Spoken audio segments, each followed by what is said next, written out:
Déjà, on a les premières réactions.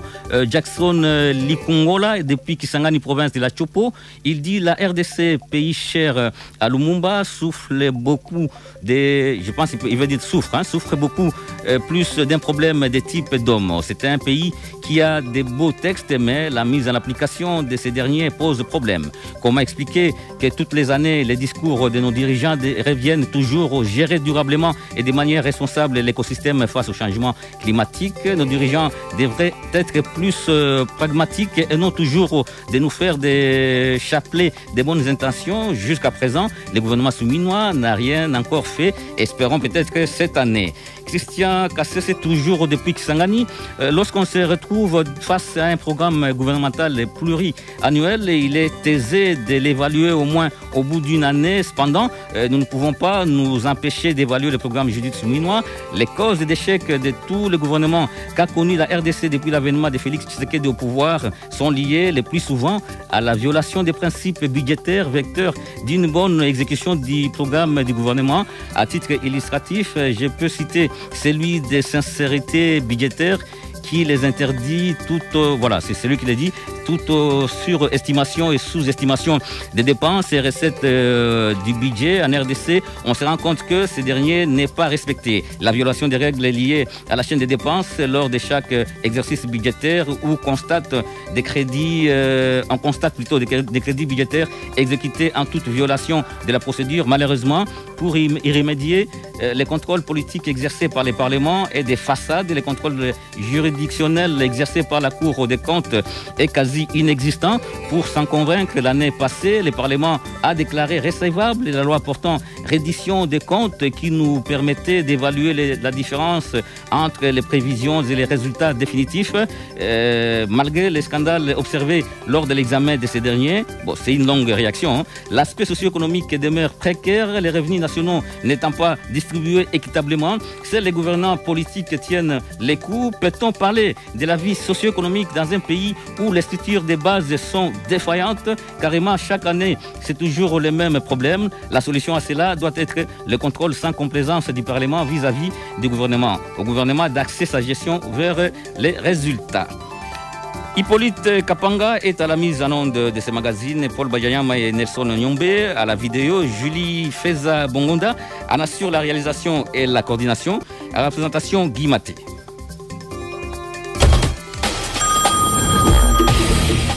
Allô? Allô? Allô?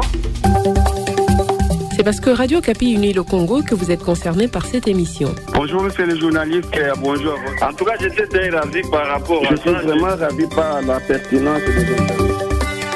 Habitants de toutes les provinces, parole aux auditeurs et votre émission. Vous donnez votre avis sur les grands thèmes de l'actualité ou les petits tracas de la vie de tous les jours. À vous aussi de proposer des solutions. Chacun doit avoir la conscience qu'il n'a pas bien travaillé. Les intouchables, dans ce pays, n'existait pas. Parole aux auditeurs, une émission à réécouter du lundi au vendredi à 21h. Encore une fois, bienvenue dans ces nouveaux numéros des Paroles aux auditeurs et merci à tous ceux qui ont déjà réagi sur la page Facebook, aussi qui se sont inscrits pour réagir. Nous parlons, comme je l'ai dit, aujourd'hui du bilan de l'action du gouvernement souminois en 2024 sur le plan socio-économique et sécuritaire. Et pour échanger sur ce sujet, nous recevons ici au studio Patrick Mouyaya, il est ministre de la Communication, Médias et porte-parole du gouvernement. Bonjour, monsieur le ministre Patrick Mouyaya. Bonjour, monsieur Guy. Bonjour à tous les auditeurs de Radio Kapi et mes vœux le meilleur pour la nouvelle année. Merci de vous être déplacé jusque dans nos studios. Nous en profitons aussi pour vous présenter à vous ainsi qu'à toute votre famille nos vœux le meilleur pour cette nouvelle année 2025. Merci beaucoup. D'abord, monsieur le ministre, nous sommes le 13 janvier 2025. Comment se porte aujourd'hui la République démocratique du Congo de façon globale? Écoutez, vous posez une question complexe. Ça dépend par quel bout nous voulons commencer à y répondre. Mais je dirais que la situation dans l'Est de la République démocratique du Congo nous empêche évidemment de dire que la République démocratique du Congo se porte bien, parce qu'on ne peut pas penser bien se porter en ayant toutes ces populations déplacées, toutes ces populations qui subissent les affres de la guerre du fait justement de la volonté criminelle du président rwandais. Ça, c'est sur un point, le point de vue sécuritaire, mais sur les autres aspects, vous pouvez noter avec moi, j'ai suivi les réquisitoires que vous avez lus tout à l'heure de certains compatriotes. Je me rends compte qu'il existe encore davantage de fossés dans la perception de la situation générale du pays, parce que il faut pas rêver. Avec le président Tshisekedi, nous faisons des pas des géants, mais la nature des problèmes auxquels nous faisons face depuis, en tout cas, l'installation du gouvernement, nous ne pourrons pas y répondre tel que le Congolais le souhaite. C'est pour ça que nous disons toujours qu'il serait plutôt souhaitable de faire une petite gymnastique pour essayer de juger du bilan du président ou de notre bilan en fonction de moyens que nous avons mobilisés et en fonction de problèmes qui se posent. Mais ici, j'aimerais dire qu'il y a beaucoup de choses qui ont été faites, notamment dans les secteurs de l'éducation. On va revenir peut-être sur la gratuité et ce qu'elle représente.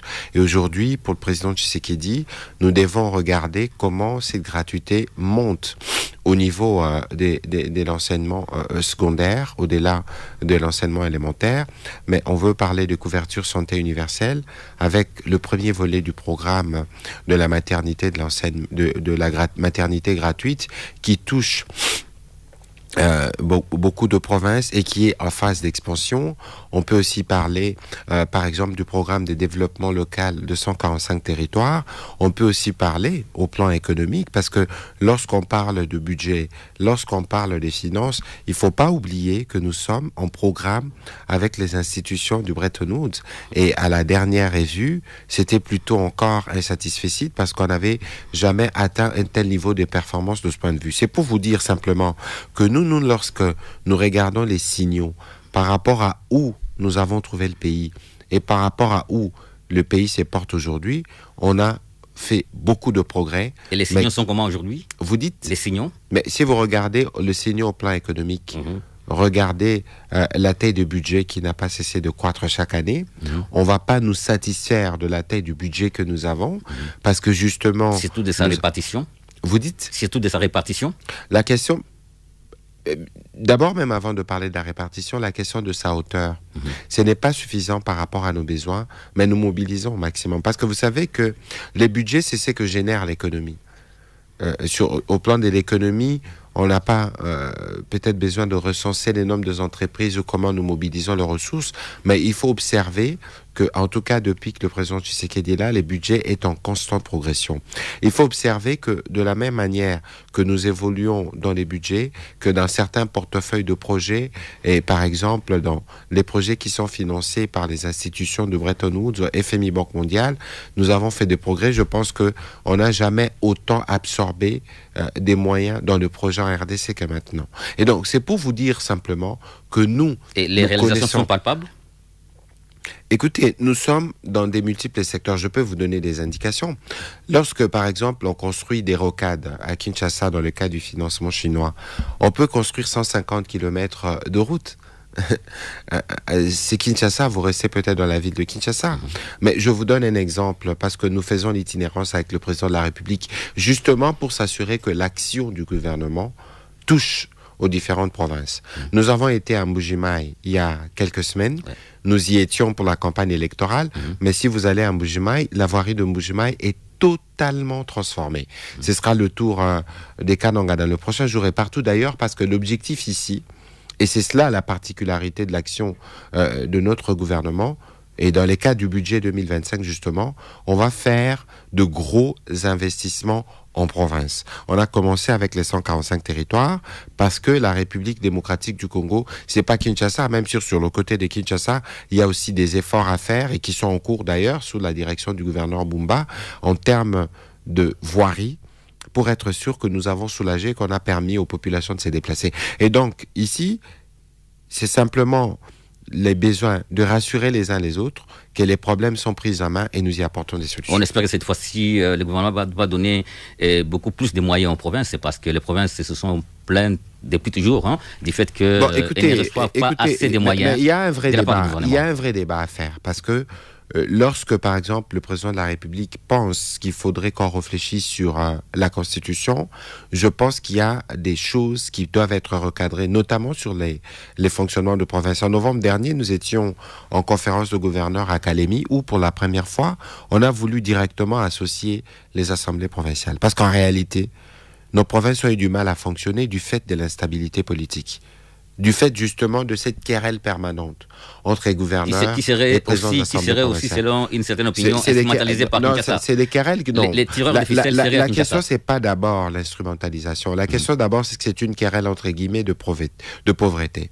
Nous avons 26 provinces. Si vous devez regarder les capacités contributives de ces provinces et ce que ces provinces génèrent pour répondre aux besoins d'éducation, de santé ou d'agriculture qui sont des compétences exclusives de provinces, ça pose véritablement problème. La problématique de la retenue de 40% à la source, c'est une question permanente parce que dans certaines provinces, si on retient 40%, on sera en mesure de ne rien faire en réalité.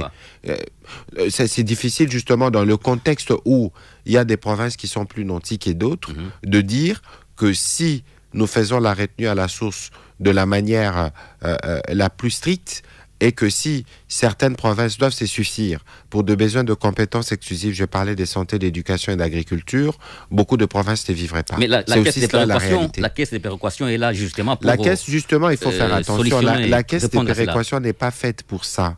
La caisse des péréquations est faite pour attraper des retards en développement, spécifiquement sur des questions des investissements.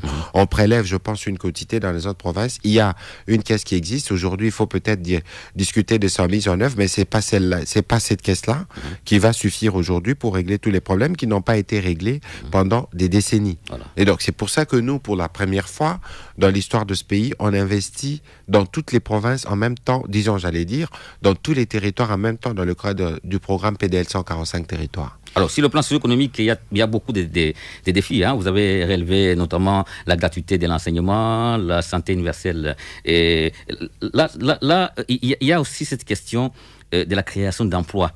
D'ailleurs, les premiers piliers, c'est comme nous l'avons rappelé, construire une économie diversifiée et compétitive pour qu'il y ait plus d'emplois et protéger les pouvoirs d'achat des ménages. Est-ce que c'est possible aujourd'hui d'avoir les chiffres même approximatifs? Écoutez, si vous avez besoin de chiffres chiffres approximatifs, je pense qu'il faut vous rapprocher de l'ONEM ou du ministère du Travail qui fait le travail de recensement quotidien. Mais il y a des emplois qui ont été créés. C'est qu'il faut retenir, bien évidemment. Ce qu'il faut retenir ici. À travers quel mécanisme?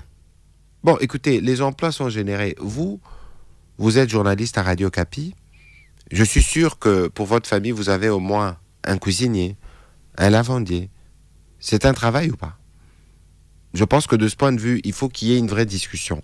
Parce que, au-delà de ce que nous considérons comme travail dans les formels, il y a beaucoup d'emplois qui s'est créé, que nous générons même dans notre environnement, qu'on n'arrive pas à recenser. Mais ici, la problématique principale, et c'est pourquoi le président de la République a fait de l'emploi sa première priorité, c'est que lorsque vous faites le tour du pays, lorsque vous faites le sondage dans le pays, vous vous rendez compte qu'en réalité, au-delà de la sécurité qui est restée la première priorité, la priorité d'un pays qui est essentiellement peuplé des jeunes, c'est l'emploi.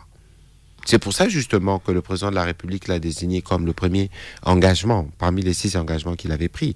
Et aujourd'hui, il faut considérer que de ce point de vue, il y a des actions qui sont faites. Peut-être qu'il faudra faire un travail de recensement au niveau de l'ONEM ou du ministère du Travail, où ce travail de comptage d'emplois générés, c'est fait.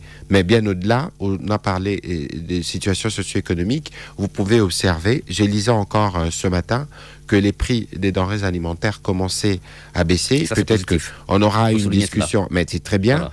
C'est très bien de le dire parce que c'est pour vous dire justement que nous faisons ce que nous disons. Voilà. Et où en est-on aujourd'hui avec toutes ces stratégies visant à protéger les pouvoirs d'achat des ménages, écoutez, comme l'avait promis la Première ministre des Mais c'est ce qui est en cours. Peut-être qu'on ne fait pas toujours attention à ce qui est positif et c'est bien dommage. Regardez depuis que Madame la Première ministre Judith Suminho est là, regardez les cadres macroéconomiques, regardez les taux de change, regardez les niveaux d'inflation. Vous allez vous rendre compte qu'il y a baisse et que le taux de change est stabilisé. C'est la première méthode justement pour s'assurer qu'on préserve le pouvoir d'achat. Parce que lorsqu'il y a des fluctuations sur la monnaie des références qui est le dollar américain, forcément nous perdons tous à un même moment. Et donc vous avez observé aujourd'hui que les taux de change est resté dans un taux qui n'a pas bougé depuis 2 mois, premièrement. Et deuxièmement, vous allez observer que le prix du carburant a baissé. Voilà. Vous allez observer que le prix des denrées alimentaires ont baissé. On parle des biodis, on parle de le riz, le sucre, le lait en poudre, le poisson salé. Félicitations pour ce travail. Mais il ne faudrait pas que les efforts se limitent à ça. Mais non, écoutez, nous comme gouvernement, nous ne satisfaisons pas de ça. Autant nous disons que c'est encourageant et que le compatriote peut voir que les engagements que nous prenons, c'est des engagements que nous respectons. Parce qu'avec le président de la République ou la première ministre, nous sommes dans un discours de vérité. Et donc, les efforts doivent continuer, non pas seulement parce qu'on a baissé les prix de denrées de première nécessité, les efforts doivent considérer notamment pour booster la production locale et être sûr que nous commençons à produire ce qu'il nous faut pour nous nourrir. Et donc, vous voyez que nous avons beaucoup de travail à faire. Nous nous disons, lorsque les progrès sont faits, c'est bien que cela soit reconnu, mais pour nous, nous considérons que les coûts qui viennent sont les plus importants parce que c'est ceux qui nous permettront de consolider à la fois la baisse de prix, mais de nous assurer que le Congolais, nous avons suffisamment commencé à produire pour donner de la nourriture et répondre aux besoins élémentaires de nos populations. Voilà, on va revenir sur la question socio-économique, mais sur le plan sécuritaire, c'est aussi un autre défi auquel le gouvernement a fait face en 2024, quand nous parlons de la situation sécuritaire qui affecte la partie est du pays.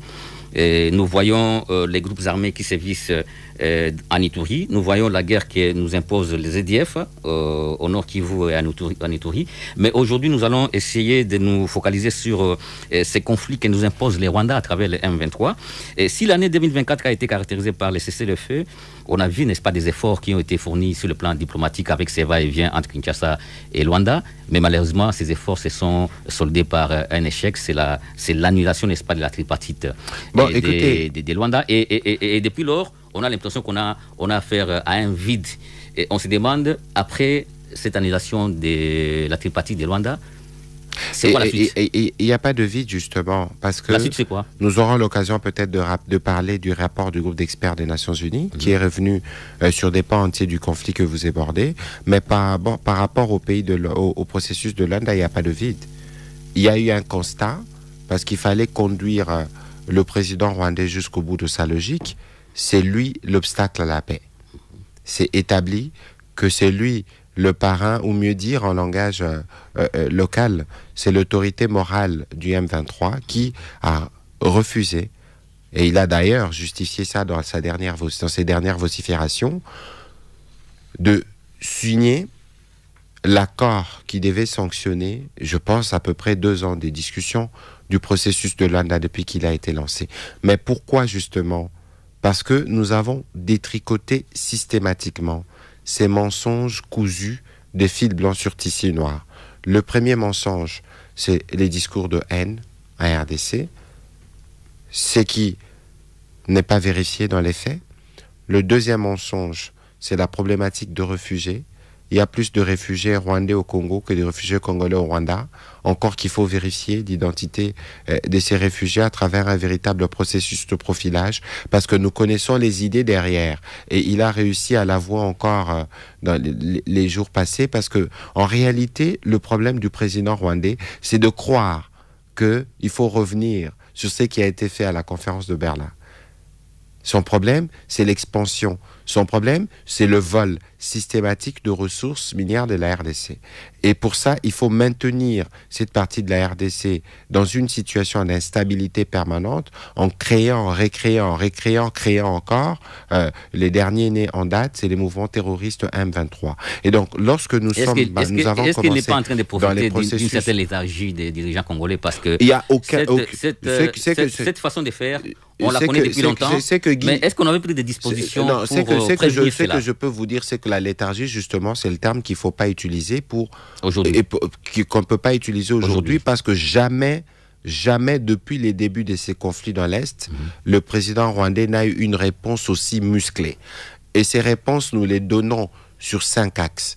Il y a une réponse militaire, il y a une réponse diplomatique, il y a une réponse économique, il y a une réponse judiciaire et il y a une réponse médiatique. Sur les militaires, on aura peut-être le temps d'y revenir, mais sur la diplomatie, c'est celle dont nous parlons. Vous pouvez observer avec moi que le Rwandais est de plus en plus isolé. Si son allié de toujours, la Grande-Bretagne, commence à l'épingler, justement, et à juste titre, pour ses crimes commis en RDC et pour son refus de contribuer au retour de la paix, ça vous donne une illustration. Le temps de la diplomatie, c'est celui-là, mais aujourd'hui, vous pouvez observer que partout, le président rwandais est contraint de s'expliquer matin, midi, soir. Les taiseux d'hier devient bavard d'aujourd'hui. C'est illustratif, justement, de comment il est mis au coin du mur. L'autre stratégie, non de moindre, c'est la stratégie économique. Aujourd'hui, vous avez suivi que Apple a décidé de ne plus s'approvisionner dans la région. Mais pourquoi ils ne les font plus? Parce que nous avons commencé, nous l'avons mis en demeure, et nous sommes en justice avec Apple, justement, parce que nous pensons qu'ils se sont approvisionnés illicitement et ils ont profité de la contrebande orchestrée par le Rwanda pour profiter de nos minerais, notamment le coltan. Si nous allons sur le front judiciaire, bientôt en février à Arusha, il s'ouvrira un procès contre le Rwanda. Si nous voulons venir au front médiatique, aujourd'hui nous tous, nous sommes mobilisés parce que vous savez qu'est-ce qui se passe avec le Rwanda. Vous avez eu récemment le rapport du groupe d'experts est sorti. La première réaction au Rwanda, la stratégie repose à 1. Nier, 2. Renier, 3. Renier, 4. Renier. Ensuite, après avoir nié les évidences, parce qu'ils ont été attrapés la main de l'État, qu'est-ce que nous faisons? Ils inoculent les poisons rwandais. Les poisons rwandais, c'est la manipulation, c'est l'industrialisation du mensonge, parce que le Rwanda, en réalité, l'autre volet, c'est l'empire du mensonge, à renfort des trolls et des faux comptes sur les réseaux sociaux, pénétrer les réseaux sociaux congolais pour distiller des mensonges et penser pouvoir travestir la vérité, changer les faits. Rien de cela ne pourra se faire parce que nous avons aujourd'hui même la presse mobilisée pour dénoncer toutes ces fake news et ces campagnes massives d'intoxication de nos populations qui s'est fait à travers la dilution, l'inoculation de ce poison. C'est juste pour vous dire qu'aujourd'hui, sur la question de l'Est, nous avons un tableau de bord. La solution militaire est à un point, diplomatique, etc. Et nous sommes sûrs que le moment venu, la combinaison de ces stratégies nous permettra de finir cette guerre une fois pour toutes. Je vous rappelle qu'elle dure depuis presque 30 ans. Merci, bienvenue ici, vous nous rejoignez sur Radio Kapi, vous suivez en ce moment votre magazine Parole aux auditeurs. Nous parlons aujourd'hui du bilan de l'action du gouvernement souminois en 2024 sur les plans socio-économiques et sécuritaires. On en parle avec notre invité, vous l'avez compris, Patrick Mouyaya, il est ministre de la Communication, Médias et porte-parole du gouvernement. Si vous voulez réagir, vous pouvez appeler au 099 706 80 79, 099 706 80 79. Nous allons donc à présent ouvrir le standard avec ces auditeurs qui sont déjà en ligne, qui veulent donner leur point de vue. Nous sommes ici à Kinshasa avec Maître Elodie. Maître Elodie, bonjour. Bonjour, monsieur le journaliste. Voilà, on vous écoute, Maître Elodie. Je vous salue, je salue les auditeurs, je salue l'invité de ce matin, monsieur le ministre Mouyaya. Et je voulais vraiment, pour gagner du temps, réagir par rapport à ce sujet aussi important et pertinent en ce début de l'année. Il est vrai, monsieur le journaliste, chers auditeurs, que les programmes sur le gouvernement souminois avaient suscité beaucoup d'espoir. Il y a beaucoup de bruit autour de vous. Hein. Apparemment, vous avez allumé, je ne sais pas si c'est une radio ou une télé. Essayez de vous éloigner de ça, s'il vous plaît, madame Elodie. Oui. Je disais que le gouvernement souminois avait suscité beaucoup d'espoir dès sa nomination d'ailleurs, avant même qu'elle ne présente son gouvernement, ou son programme plutôt à l'Assemblée nationale. Mais la réalité aujourd'hui est qu'il manque des résultats concrets par rapport disons, aux piliers tels que repris, tel que vous avez repris au début de l'émission et tel qu'il a été présenté à l'Assemblée nationale. Et moi, je pense que c'est cette absence des résultats concrets doit être analysée de manière objective parce qu'il y a des causes qui sont structurelles et des causes qui sont conjoncturelles. moi j'ai l'impression que souvent, lorsqu'on fait l'analyse, on se limite aux causes qui sont conjoncturelles sans pour autant aborder les causes qui sont structurelles. Et à entendre Monsieur le ministre, même s'il dit que le gouvernement ne s'autosatisfait pas, mais on peut sentir qu'il y a vraiment le décalage entre la réalité que vivent les Congolais et la perception que les autorités, que le gouvernement de la République a de ses actions. Et c'est là qu'il y a un problème majeur, parce que tant qu'on ne sait pas faire un diagnostic sérieux, on ne pourra pas trouver des solutions qu'il faut aux problèmes qu'il faut. Et moi, je pense que l'élément fondamental ici, sur lequel je voulais intervenir, c'est l'absence de leadership visible, qui est une cause structurelle et qui nécessite d'être vraiment abordée avec tous les sérieux pour espérer aux résultats concrets.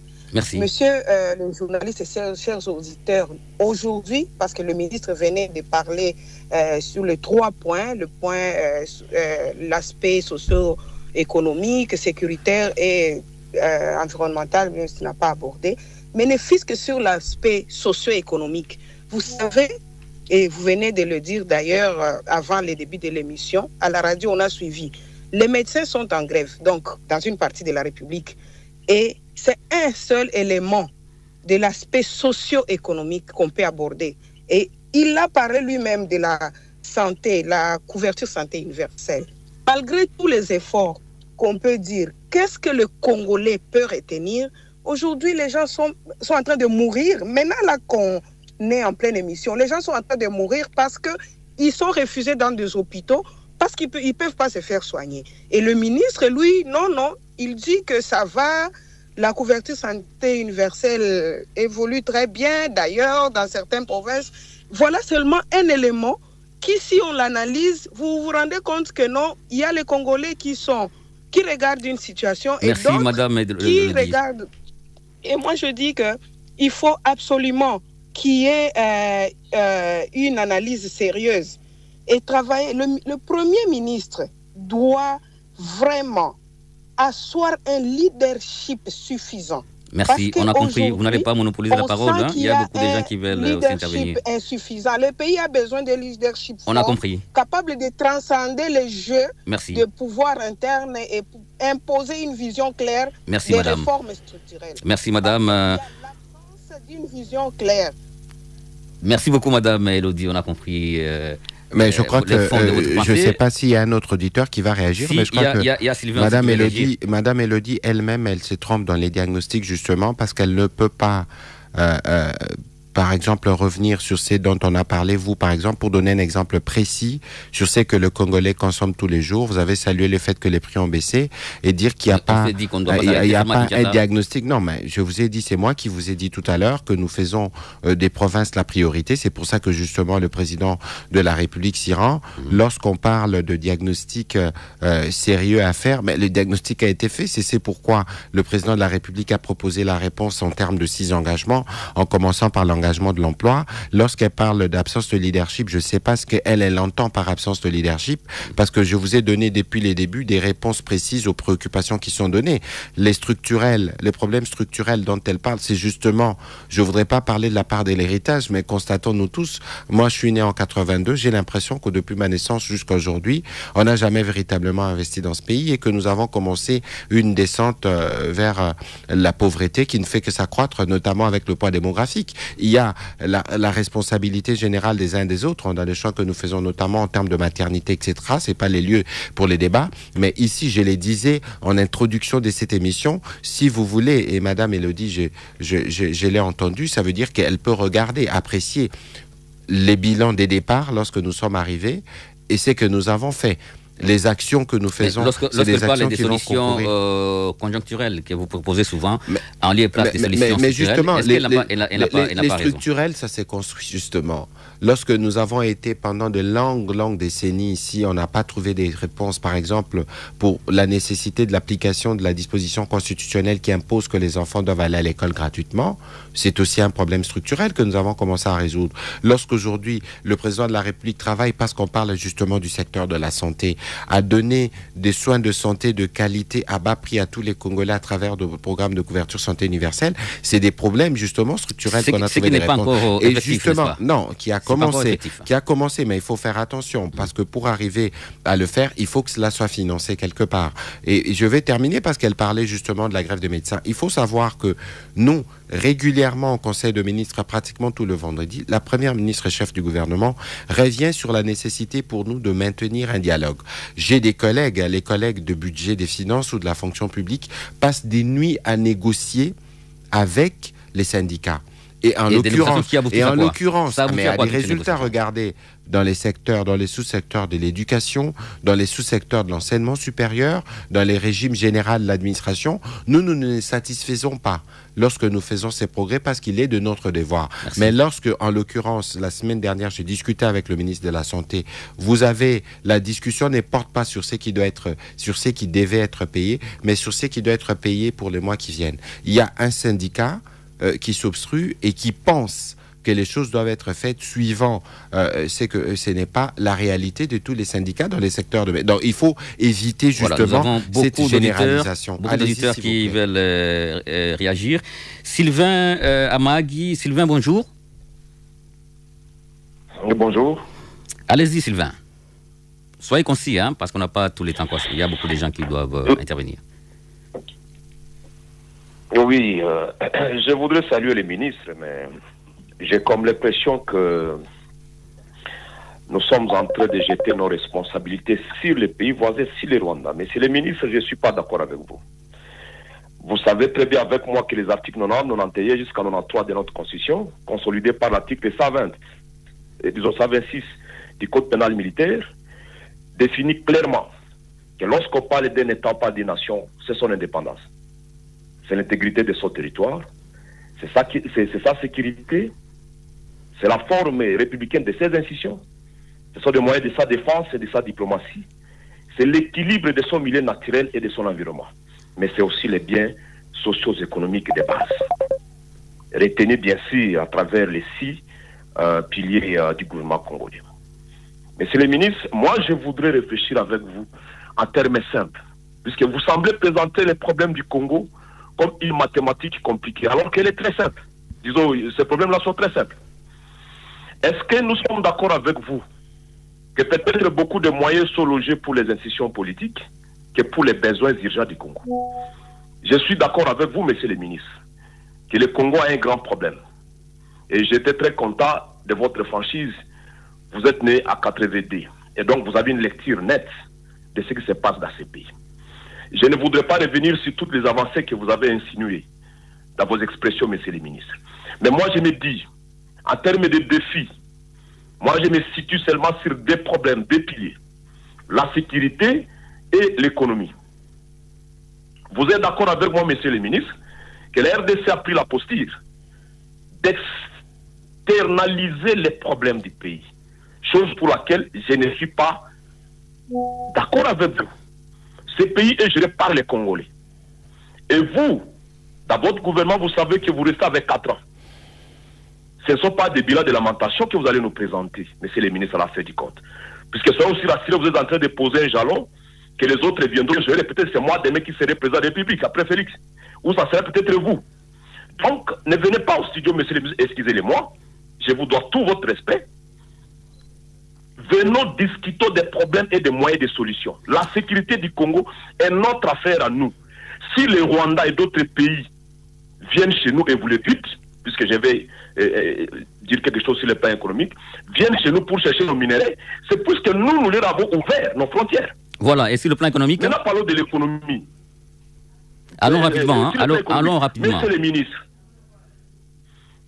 excusez-moi, monsieur Marcel, je ne suis pas là. Non, c'est Guy Maté. Messieurs les ministres, sur le plan économique, comment voulez-vous qu'avec l'extraversion économique de notre pays, ça fait plus de 20 ans aujourd'hui, nous puissions dire que cette économie va avancer?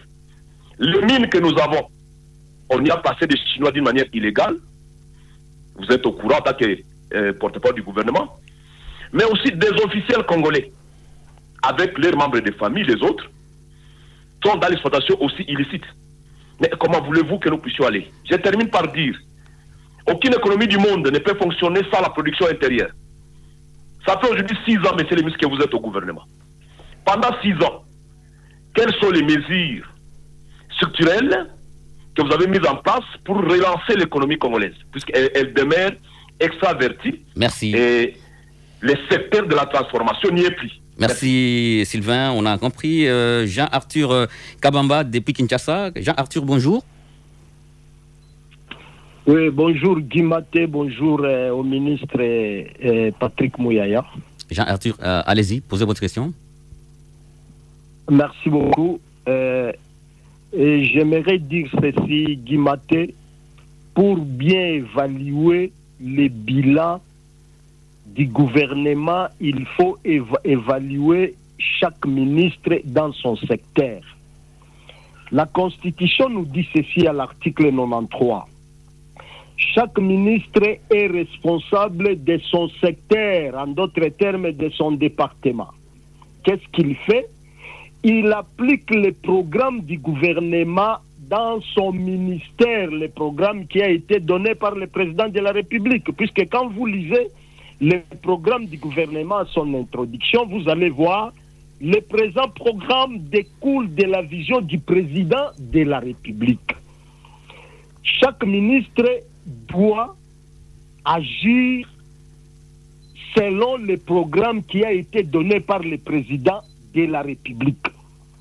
Après cela, quand il agit ce programme, il le fait sous la direction et la coordination du premier ministre aujourd'hui qui est Judith Suminwa. Par après, il continue à statuer par des voies d'arrêté, selon aussi l'article 91. Mais si nous voulons évaluer chaque ministre dans son secteur, on va voir qu'il y a d'autres ministres qui continuent toujours à dormir sur leurs oreillers. Voilà, nous envisageons de faire des émissions secteur par secteur, donc ayez votre mal en patience comme on dit. Mais ici nous avons le ministre qui est le ministre le plus transversal, en fait, qui peut parler de tous les secteurs, et même s'il n'entre pas dans le détail, mais au moins il a des éléments par rapport à chaque secteur. Et nous allons donner la parole maintenant à l'auditeur qui appelle. Je vais citer Guy Maté. On n'a pas assez de temps. Allez-y rapidement. Quand vous demandez les bilans, ce n'est pas Mme Soumino qui va agir dans chaque secteur. Non, c'est chaque ministre. Bon, pour citer, puisque vous me coupez, il y a d'autres personnes. Félicitations au changement des nouveaux narratifs, Patrick Mouyaya, Constant Moutamba, puisque pour bien évaluer la totalité du gouvernement, il faut évaluer chaque ministre. Alors, c'est ce que j'allais dire. Il faut lire l'article 91 de la Constitution et l'article 93 pour comprendre. Félicitations aussi au troisième ministre qui vient de marquer son but et le ministre de l'économie. Alors, merci, on a compris. On rentre à Kinshasa avec Maître... on était toujours à Kinshasa en fait. Là, on est toujours à Kinshasa avec Maître Omar Kigalou. Maître Omar Kigalou, bonjour.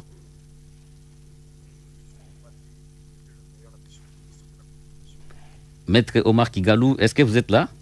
Apparemment, il est là, mais... Je vous écoute. Voilà, bonjour Maître Omar. Bonjour M. Guy Maté, mes vœux le meilleur à M. le ministre de la Communication. Merci à vous aussi, cher Omar. Allez-y. Merci du verbe. Je suis parmi le rare Congolais qui apprécie beaucoup ce qu'il fait Patrick Mouyaya. Nous devons nous reconnaître vivants. Voilà pourquoi je les félicite. Mais en parlant du diagnostic, M. le ministre, Madame Elodie a donné un diagnostic. Vous avez estimé que c'était faux.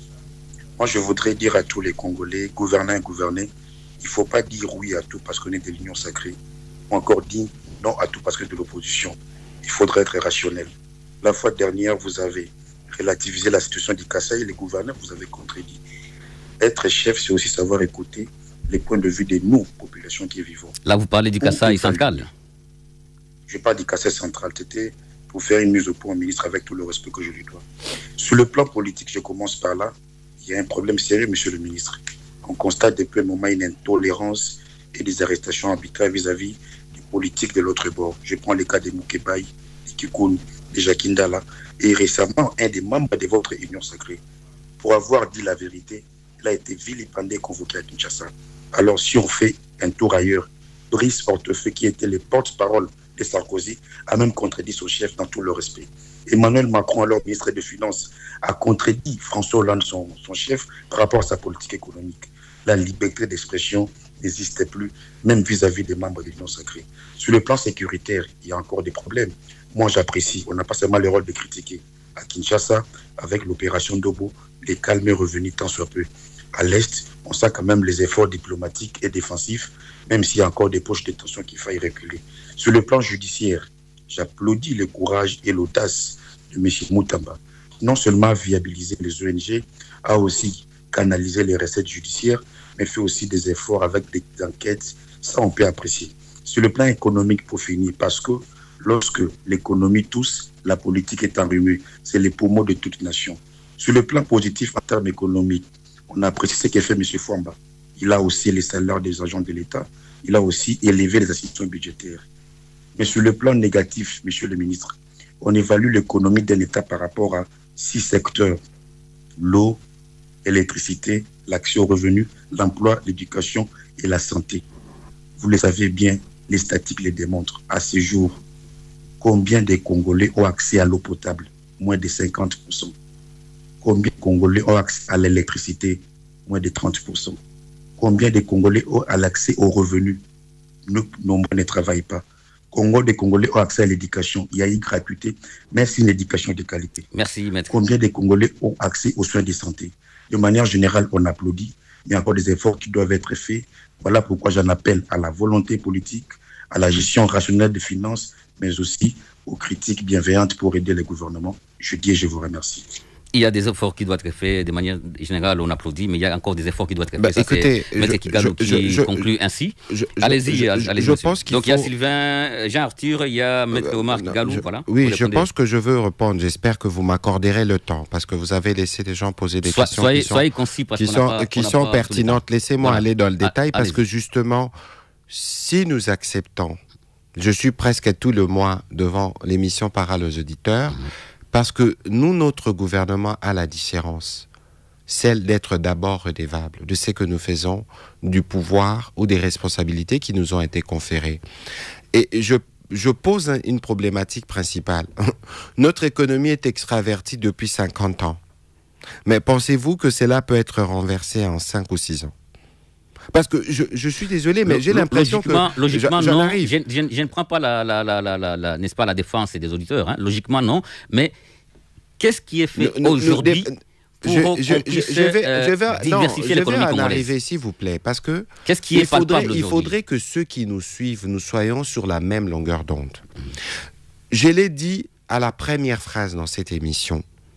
Nous n'avons pas aujourd'hui, malgré tout l'engagement du président de la République, la prétention de dire que nous allons régler tous les problèmes des Congolais. Parce que lorsque notre ami dit que 50% n'ont pas d'eau, 30% n'ont pas accès à l'électricité, mais depuis quand cette réalité existe? Mais il faut regarder depuis que nous sommes là. Peut-être qu'il faut qu'on aille de manière un peu systématique pour vous donner des réponses dans ce qui est fait. Lorsque les directeurs généraux de la Régie des eaux, qui participaient avec moi au briefing à Kananga, dit que dans la ville de Kananga, il n'y a même pas 300 abonnés de la Régie des eaux. C'est un vrai problème. Mais on va commencer un projet, le plus grand projet de la région bientôt, où on va même construire un barrage pour alimenter de l'eau toute la province du Kasaï occidental, du Kasaï central et Kananga. Et donc, il faudrait être nous-mêmes, lorsque nous voulons critiquer les gouvernements, faire un petit effort pour dire ils sont arrivés à quel moment. Lorsque nous sommes arrivés, le pays était dans quelles conditions? Et où est-ce que nous projetons le pays? Lorsque nous on est arrivés, sur l'armée, combien on investissait? Notre appareil diplomatique était dans quel état? Il est dans quel état aujourd'hui? Tous ces arriérés, non, qu'est-ce qui est fait aujourd'hui? Non, s'il vous plaît. C'est crucial de répondre à ces questions parce qu'il faudrait, c'est la beauté justement de l'exercice, il faut que les Congolais qui nous suivent prennent notre point de départ et ils nous jugeront mieux. Et vous allez voir que depuis 2019, Ces pays a commencé véritablement à changer. Mais mon cher ami, lorsqu'un arbre pousse, il prend du temps. Parce que justement, on ne va pas faire d'un paradis social dans un désert économique, parce que vous parlez des diversifications de l'économie. Aujourd'hui, protocole de Maputo, je pense, n'est pas me tromper. Plus de 11% du budget est consacré au secteur de l'agriculture, parce que justement, c'est là qu'on peut à la fois répondre à nos impératifs de nourriture quotidiens, mais c'est là aussi qu'on peut commencer la véritable diversification, parce que lorsque vous produisez, vous transformez, vous industrialisez, et ça va de pair. Je voudrais même vous épargner de ce qui s'est fait. Moi, je suis co-rédacteur du Code de l'entrepreneuriat. Aujourd'hui, ce qui est fait dans ces secteurs. Je ne voudrais pas vous parler du nombre de Congolais qui, grâce à l'ARSP, ont aujourd'hui accès à la sous-traitance. Mais pourquoi nous faisons tout cela, justement? Parce que nous voulons outiller les Congolais qui s'y trouvent. Maintenant, je veux revenir sur ce que Sylvain disait en liminaire. Moyen de sa défense, la diplomatie, reconstruire l'État. Mais oui! Mais pourquoi pensez-vous alors que dans le progrès 145 territoires, on construit des bâtiments administratifs? Nous n'avons pas externalisé les problèmes. Lorsque lui qui est en Ituri sait que les ADF qui opèrent dans une partie des Ituri et dans le Grand Nord, c'est des Ougandais. On n'externalise pas le problème. C'est ce que nous avons trouvé comme problème. Voilà. Et aujourd'hui, nous avons mutualisé. Qu'est-ce que le gouvernement fait pour mettre fin à cette situation? Nous avons mutualisé nos efforts avec l'armée ougandaise. Et aujourd'hui, les ADF, même s'ils restent une menace parce que c'est des terroristes qui sont reconnus, mais les gros de leurs dispositifs, de leurs sanctuaires, ont été détruits dans les cadres de ces opérations. On a parlé des économies qui sont faites, on a parlé des diplomaties. La diplomatie, c'est pas seulement rencontrer les autres pays. La diplomatie, c'est la machine elle-même. Nos diplomates, comment ils sont payés. Aujourd'hui, si vous faites le tour, moi je suis heureux lorsque je vais en France ou en Belgique, je circule dans des véhicules de l'ambassade. Il n'y en avait pas il y a une dizaine d'années. Et donc, ça veut dire que nous, avec le président Tshisekedi, nous avons commencé à rebâtir les fondements de la grandeur de ce pays. Et puis, plus rapidement par rapport à l'intolérance politique, hein, il a parlé des cas de Mike Mkebai, de Seth Kikuni, de Jacques Ndala. Je voudrais... Ça, c'est que sur ces points-là spécifiquement, n'oubliez pas que nous sommes dans une démocratie. Moi qui vous parle, il y a une loi qui porte mon nom. Et dans cette loi, nous protégeons les journalistes principalement et toutes les prises de parole qu'ils font. Mais il faut ne pas oublier les contextes dans lesquels nous sommes et que les libertés ne s'exercent pas en défaveur des libertés des autres. Lorsque vous êtes en porte-à-faux avec les besoins, par exemple, aujourd'hui, de cimenter l'unité nationale, lorsque vous tenez des discours qui tendent à créer la division, pensez-vous qu'on doit laisser ces discours prospérer dans un contexte de guerre? Et c'est même pour ça, j'aurais voulu qu'on parle de la responsabilité des médias, parce que Radio Okapi a été épinglé. Il ne faut pas oublier que nous évoluons dans un contexte de crise qui requiert de notre côté l'unité. Lorsque je vous parle de l'inoculation quotidienne du poison rwandais, la désinformation, les fake news, comment on y répond? Est-ce qu'on doit laisser prospérer en République démocratique du Congo, au nom de la liberté d'expression, des discours qui ont tendance à nous diviser, des discours qui ont tendance à raviver la haine tribale? Parce que justement, aujourd'hui, nous on a procédé par exemple au retrait de l'accréditation d'Al Jazeera, parce que justement Al Jazeera fait de l'apologie du terrorisme. Lorsque vous choisissez, et vous mettez en garde TV5, RFI et France 24, nous rappelons justement, y compris à vous Radio Okapi, nous rappelons la responsabilité qui est la vôtre par rapport au contexte de crise. Qu'on ne vous trompe pas, lorsqu'il y a eu le 11 septembre aux États-Unis, lorsqu'il y a eu le 11 septembre aux États-Unis, non, la question c'est pas de reproches spécifiques. La question c'est de vous rappeler les contextes dans lesquels nous évoluons pour éviter que la manipulation qui peut partir de partout ne puisse passer par vous. C'est juste un rappel. On ne remet pas en cause votre professionnalisme, mais on vous rappelle le contexte dans lequel le pays se trouve. Et personne ne va nous empêcher. C'est discutable, monsieur le ministre. C'est discutable. C'est discutable. On écoute monsieur Franck Devienne. Personne ne va nous empêcher à nous, gouvernement, de nous assurer que nous avons protégé les Congolais de la manipulation et des discours qui tendent à nous diviser. Allez-y, on me dit que l'auditeur n'est plus là. Mais justement, dans ce que je disais, donc, il faut regarder au dernier Conseil supérieur de la défense, on en a parlé. Lorsqu'il y a des efforts qui doivent être faits au plan diplomatique, ils se font. Mais dans les cas du plan médiatique, il faut qu'aujourd'hui que le Congolais de Di Lolo comprennent les enjeux de la guerre que nous avons dans l'Est. Il faut que le Congolais de Songololo le sache, mais on ne le saura de quelle manière. À cet effet, il faut que le gouvernement puisse donner l'information officielle à la presse, n'est-ce pas? C'est pourquoi nous sommes là. Et c'est pourquoi nous faisons régulièrement de briefing. Mais il y a un effort à faire, davantage, pour s'assurer dans un contexte de propagation des fake news et des désinformations, que vous, les médias, que vous êtes mobilisés avec nous, non pas pour faire la propagande, parce que c'est jamais ce que nous vous demandons, mais pour vous assurer que vous contribuez à l'œuvre de la construction de la paix. Et c'est ça aussi le sens, par exemple, de la mission de Radio Okapi. Et donc ici, parce que nous commençons à tendre vers la fin, j'aurais voulu revenir sur des choses qui ont été dites ici par Maître Omar Kigalou, ou encore... Oui, il y a quand même un élément, un point important. Et demain, on aura la paix dans ces pays, parce qu'on espère que la guerre va prendre fin. Mais la guerre ne prendra pas la fin parce que vous le dites. La guerre prendra fin parce qu'il y a un président de la République, un gouvernement de militaires et des services qui travaillent avec les moyens du bord tous les jours pour ramener la paix. Et ça va arriver. Qu'est-ce qui sera fait pour cette fois-ci stopper ce cycle infernal des conflits armés? Mais c'est ce que je suis en train d'expliquer tout à l'heure. Parce qu'en réalité, les mécanismes que vous mettez en place M. Sylvain Nagy a parlé de la reconstruction de l'État. Est-ce peut-être qu'il faut qu'on aille à l'origine de ces problèmes? Ces problèmes commencent quand? Non, on ne va pas rappeler l'histoire. Hein. Mais justement, c'est pour vous dire que nous, aujourd'hui, nous avons fait les... Pour que demain, l'on ne dise pas qu'il y a un autre groupe armé qui a pris les armes, qui cherche à déstabiliser la RDC. Je vous rappelle justement... Qu'est-ce qu'on fait aujourd'hui? Parallèlement le PDD-RCS qui est en place... Il y a un nouveau responsable, d'ailleurs. Mais est-ce qu'il est financé, ces programmes? Non, mais écoutez, laissez-moi vous donner la réponse. PDD-RCS, RAD, c'est des programmes qui ont été créé par le gouvernement justement parce qu'il faut donner des réponses à tous ces jeunes qui vont dans l'armée.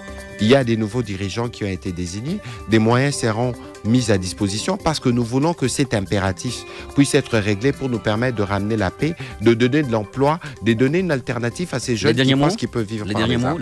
Les derniers mots, c'est que le temps est insuffisant par rapport aux préoccupations qui sont exprimées par les Congolais. Mais je voudrais ici rappeler la détermination du président de la République et de la première ministre en face des problèmes qu'on n'a pas résolus pendant des longues décennies.